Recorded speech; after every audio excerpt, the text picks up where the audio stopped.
असंतुलन के दुष्परिणाम एवं निवारण के उपाय। जीवन में प्रायः रोज ही इस तरह की घटनाएं घटित होती हैं जिनमें से कुछ के कारण प्रफुल्लता और आह्लाद फूट पड़ने लगता है तथा कुछ को देखकर शोभ होने लगता है। जो घटनाएं स्वयं से संबंध रखती हैं उनमें से कई घटनाओं के कारण खेद, शोभ, क्रोध, उत्तेजना, दुख, विषाद और रोष जैसे भाव उत्पन्न होने लगते हैं। इन भावनाओं को, जिनके कारण शरीर तंत्र उत्तेजित हो उठता है, संवेग कहते हैं और इनकी प्रतिक्रिया का केंद्र मस्तिष्क होता है। मस्तिष्क चूंकि सारे शरीर का नियंत्रण करता और संचालक है, अतः वहाँ होने वाले परिवर्तनों का प्रभाव भी निश्चित रूप से शरीर पर पड़ता है। इन मानसिक संवेगों का शरीर पर क्या प्रभाव पड़ता है, मनोवैज्ञानिकों के लिए यह सदा से ही अनुसंधान का विषय रहा है और इस दिशा में जो खोजें की गई उनमें विभिन्न शारीरिक समस्याओं को सुलझाने में भी सहायता मिली। संवेदना और भावनाओं में आने वाली उत्तेजना के परिणाम स्वरूप उत्पन्न होने वाले तनाव में पिट्यूटरी तथा एड्रिनल ग्रंथियों द्वारा सोमोटोट्रॉफिक हार्मोन तथा डेसोक्साइकोस्टेरोन नामक हार्मोन उत्सरित होते हैं। संवेदना और भावनाओं में आने वाली उत्तेजना के परिणाम स्वरूप उत्पन्न होने वाले तनाव में पिट्यूटरी तथा एड्रिनल ग्रंथियों द्वारा सोमोटोट्रॉफिक हार्मोन तथा डेसोक्साइकोस्टेरोन नामक हार्मोन उत्सरित होते हैं। फलतः तनाव के कारण सरदर्द, उच्च रक्तचाप, रियोमैटिक अर्थराइटिस, गैस्ट्रिक अल्सर, हृदय रोग तथा अन्य कितने ही विकार रोग उत्पन्न होते हैं। क्रोध, घृणा, कुंठा अथवा निराशा के रूप में मानसिक तनाव या दबाव के कारण न केवल भोजन देर में पचता है वरन उससे पेट की अन्य गड़बड़ियां भी उत्पन्न हो सकती हैं। यहाँ तक कि अल्सर भी और आदमी में वृद्धावस्था के लक्षण प्रकट होने लगते हैं। शरीर संस्थान पर मनोविकारों के ऐसे कितने ही दुष्प्रभाव पड़ते हैं और उन सभी मनोविकारों में क्रोध सर्वाधिक विषैला तथा तुरंत प्रभाव डालने वाला मनोविकार है। प्रसिद्ध मनोवैज्ञानिक डॉक्टर कैनन ने संवेगों के मनुष्य शरीर पर पड़ने वाले प्रभावों का अध्ययन करने के लिए अनेक प्रयोग किए और इस निष्कर्ष पर पहुँचे कि पाचन रस और अंतःस्राव पर संवेगों का बहुत अधिक प्रभाव पड़ता है।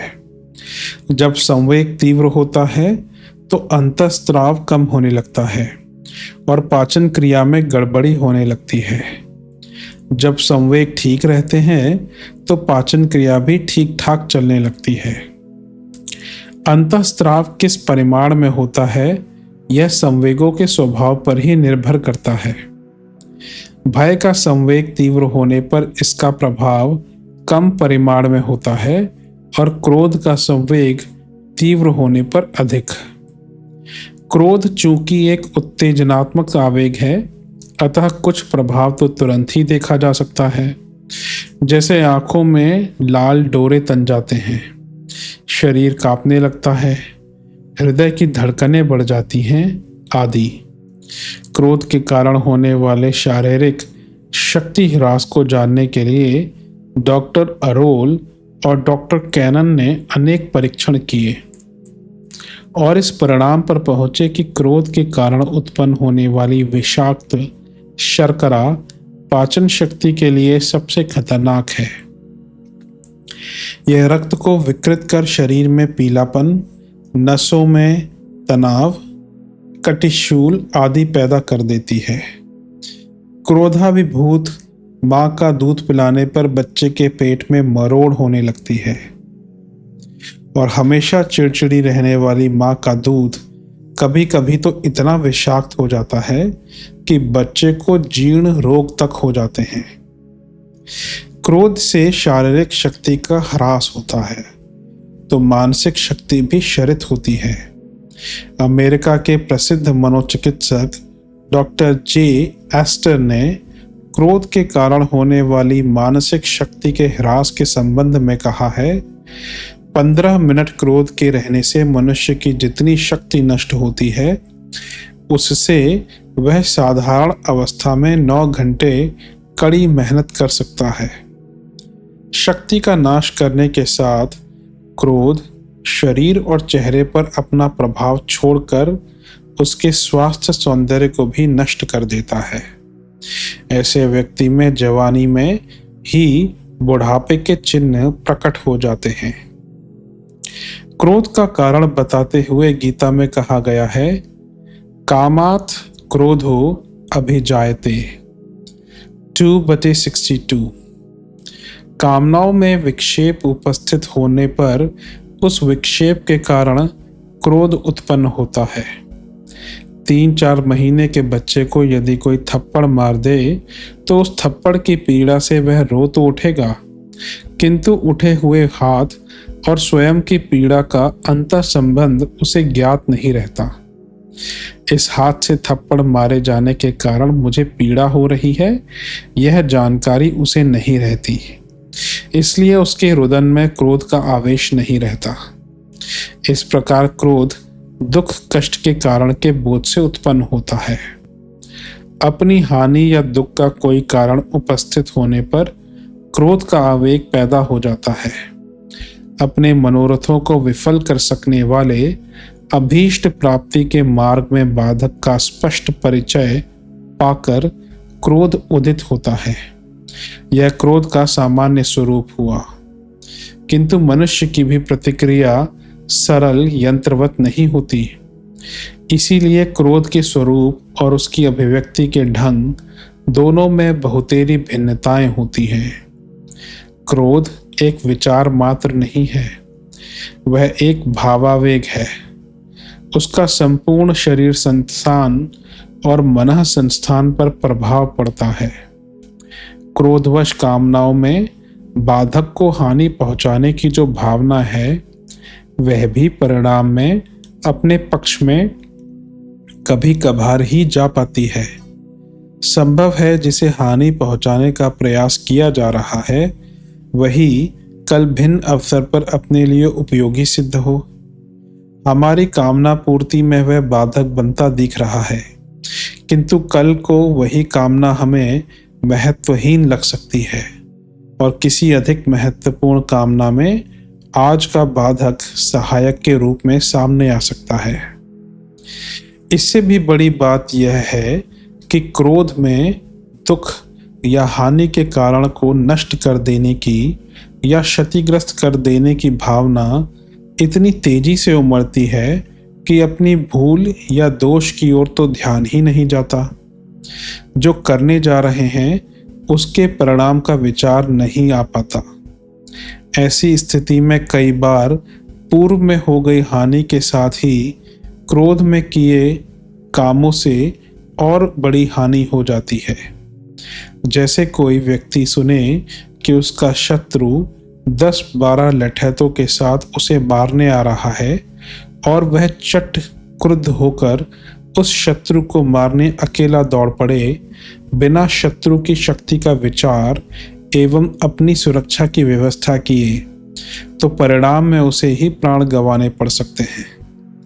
बाधक को हानि पहुंचाने की इस भावना में जब अपनी मर्यादाओं को भुलाकर कुछ कर गुजरने को तैयार हो जाता है तो प्रायः अपनी हानि ही उसे सहनी और उठानी पड़ती है।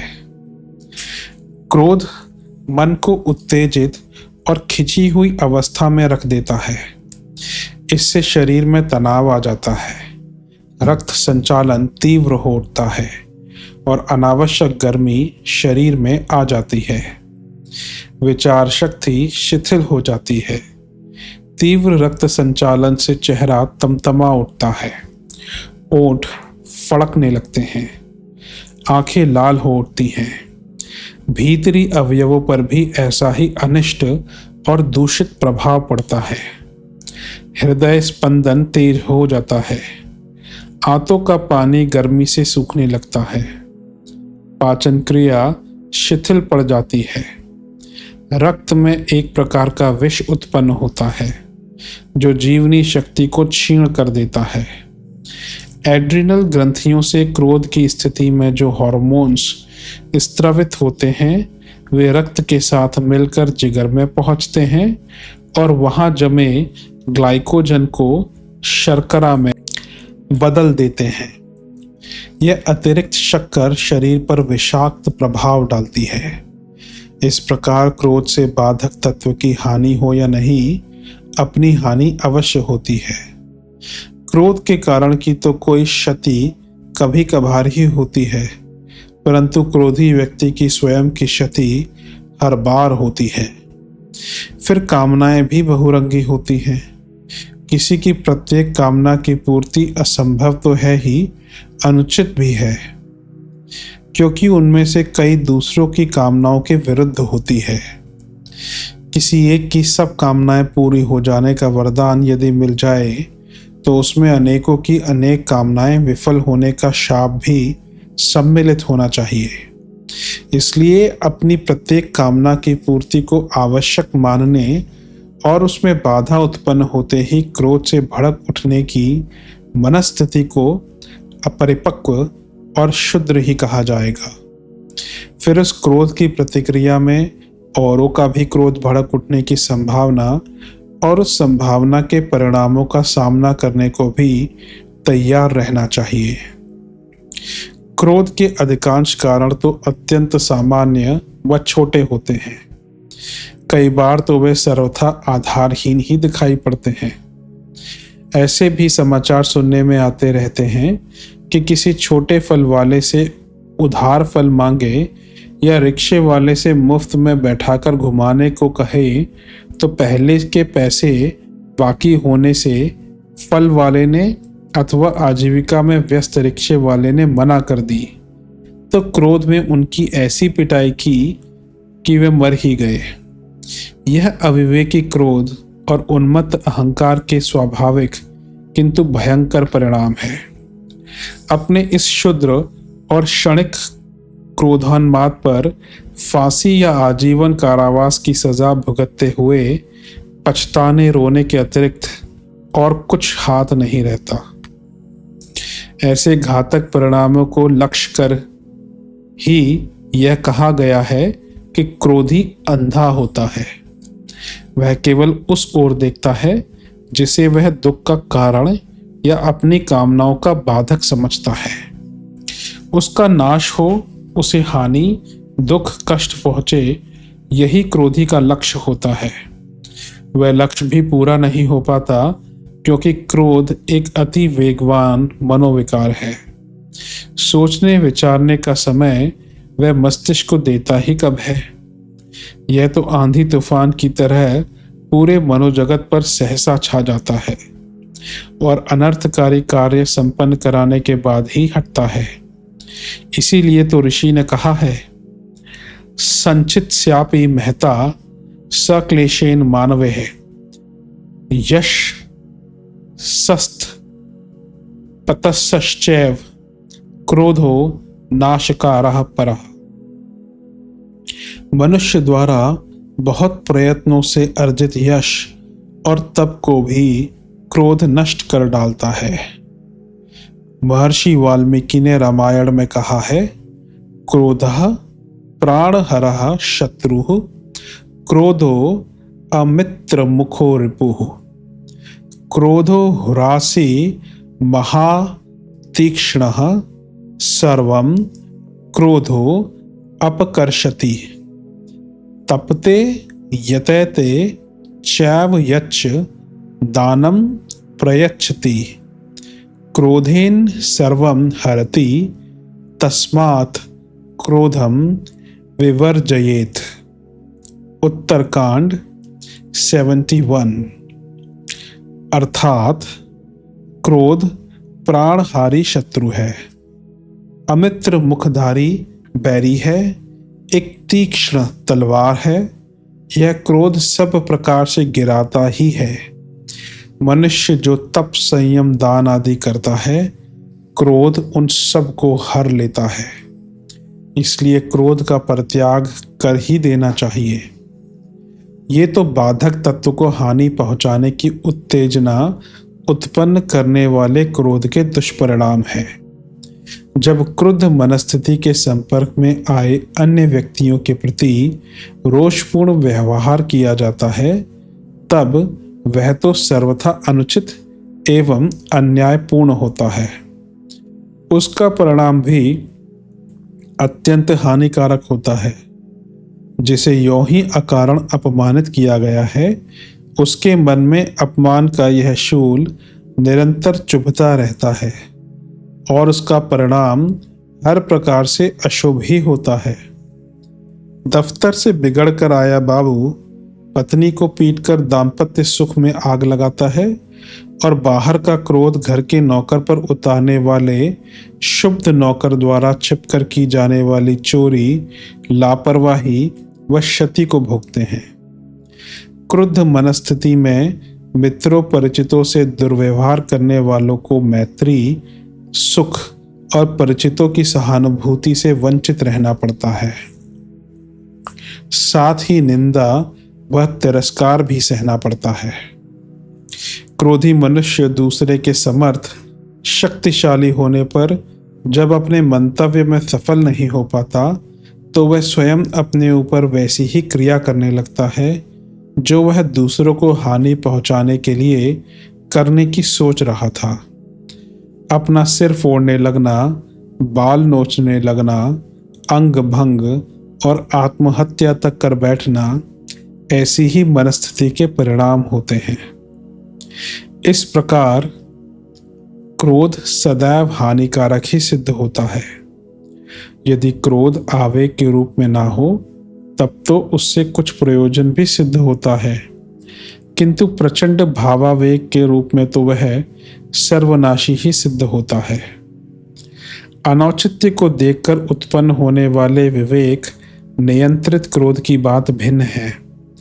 भारतीय मनीषियों ने उसे मन्यु की संज्ञा दी है और दिव्यता का अंश बताया है। सामाजिक जीवन में वैसे क्रोध की जरूरत बराबर पड़ती है। दुष्टता जिनमें गहराई तक बैठ गई है, उनमें दया, विवेक आदि उत्पन्न करने में बहुत समय लगता है और तब तक वे अत्यधिक अनर्थ कर चुके होते हैं। एक व्यक्ति के इस हृदय परिवर्तन की चिर प्रतीक्षा में अनेकों के हृदय को पीड़ा पहुंचाने का क्रम सहा नहीं जा सकता, अतः उस पर क्रोध आवश्यक हो जाता है। वैसे लोक कल्याणकारी क्रोध की मन्यु की बात भिन्न है। उस क्रोध का जन्म उद्वेग उत्तेजना से नहीं, विवेक विचार से होता है।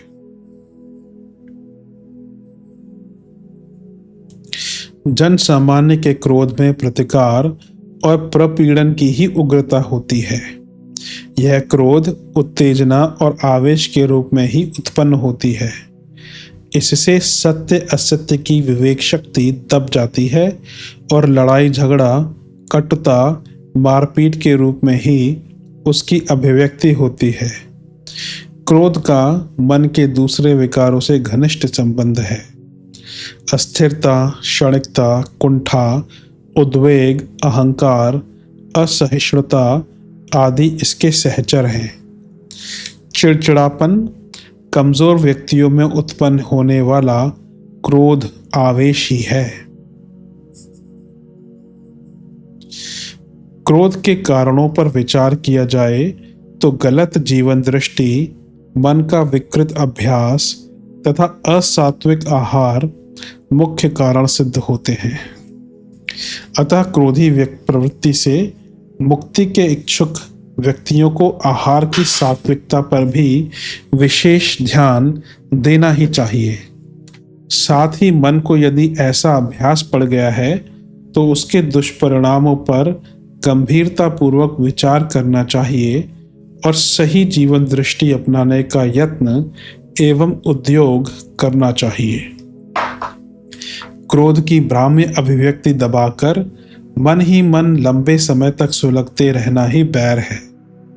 यह बैर क्रोध से भी भयंकर हानियां उत्पन्न करता है। क्रोध सदैव जल्दबाजी का परिणाम होता है। जब कोई गलत कार्य होता दिखे या कोई हानि हो जाए तो उसके कारण का निश्चय करने में जल्दबाजी ना करें। स्मरण करें कि पहले विचार क्रम में बहुधा कारण खोजने में चूक हो जाती है। अतः अनुचित या हानिप्रद कार्य के घटनास्थल से इधर उधर हट जाएं। किसी सुरम्य उद्यान में टहलें या किसी परिजन के पास पहुंच जाएं। उससे स्नेहपूर्ण बातें करें। कुछ ना हो सके तो एक गिलास ठंडा पानी पिएं और क्रोध को शांत करें। इस आवेग को भड़कने देने में घाटा ही घाटा है, शमित करने में लाभ ही लाभ है। इसलिए विश्व के समस्त धर्मशास्त्रों और नीति ग्रंथों में क्रोध को विनाशकारी अतः त्याज्य ही ठहराया गया है। कई बार लगता है कि क्रोध उत्पन्न होने के लिए हम उतने जिम्मेदार नहीं हैं जितनी की परिस्थितियां। वैसी स्थिति में क्रोध पर नियंत्रण करने और उसके कारण उत्पन्न होने वाले तनाव से अपने आप को बचाए रखने के लिए क्या करना चाहिए? इस तरह की समस्याओं के मनोवैज्ञानिक समाधान सुझाते हुए अमेरिका के प्रसिद्ध मनोरोग चिकित्सक डॉक्टर जॉर्ज स्टीवेंसन और डॉक्टर विंसेंट पील ने स्नायविक तनाव दूर करने के उपायों पर एक पुस्तक लिखी है। पुस्तक का नाम है लाइफ, टेंशन एंड रिलैक्स। इस पुस्तक के प्रथम पृष्ठ पर सिद्धांत रूप में 3 वाक्य लिखे हैं। क्रोध आए तो किसी भी प्रकार के शारीरिक श्रम में लग जाओ। किसी काम का विपरीत परिणाम निकले तो स्वाध्याय या मनोरंजन में लग जाओ तथा शारीरिक एवं मानसिक स्वास्थ्य के लिए व्यायाम को अनिवार्य समझो। क्रोध के समान ही चिंता, दुख, व्यथा और अन्य संवेगों को नियंत्रित करना भी सीखना चाहिए। जीवन के प्रति संतुलित दृष्टिकोण अपनाने वाले व्यक्ति ही मानसिक संवेगों को तटस्थ या संतुलित भाव से ग्रहण कर सकते हैं। फिर भी किन्हीं अवसरों पर जब अनियंत्रित संवेग उत्पन्न होने लगे तो वैसी स्थिति में शरीर पर होने वाली प्रतिक्रियाओं को जबरदस्ती दबाना नहीं चाहिए। इन प्रभावों को भी संवेगों के भार से मुक्त करने का एक अचूक उपाय बताया गया है। न्यूयॉर्क के एक विश्वविख्यात मनोरोग चिकित्सक डॉक्टर विलियम ब्रियन ने यह मत व्यक्त किया है, आंसू, दुख, चिंता, क्लेश व मानसिक आघातों से मुक्ति दिलाने तथा मन को हल्का फुल्का बनाकर आकस्मिक हुई मनोव्यथाओं को सहने में सहायता पहुंचाते हैं। अमेरिकी औरतों का उदाहरण देते हुए डॉक्टर ब्रैन ने लिखा है, मर्दों की अपेक्षा औरतों की लंबी आयु का रहस्य यह है कि वे खूब रोती हैं। वे ऐसी फिल्में देखने की शौकीन हैं जिनमें बार बार रोना आता है। इस तरह आंसू लाने से जीवन लंबा हो जाता है, क्योंकि रोने के कारण व्यक्ति की दबी हुई भावनाओं को बड़ी राहत मिलती है। रोने के कारण दमित भावनाओं के निष्कासन से हृदय के रोगों को भी लाभ पहुंचता है। उत्तेजना निवारण का सर्वश्रेष्ठ उपाय यह है कि किसी भी माध्यम से उसे मन संस्थान से निष्कासित कर दिया जाए। इसका माध्यम आशालीन व्यवहार, आक्रोश के रूप में तो ना हो, परंतु संवेगात्मक दबाव अपने तक सीमित ना रख उसे किसी मित्र, हितैषी के साथ अपना आत्म प्रतिवेदन के रूप में लिखकर मिटाया जा सकता है। मन संतुलन एक योगाभ्यास है जो व्यक्ति को सफल बनाता है, समाज में सम्मान दिलाता है, स्वास्थ्य रूपी वरदान तो साथ मिलता ही है।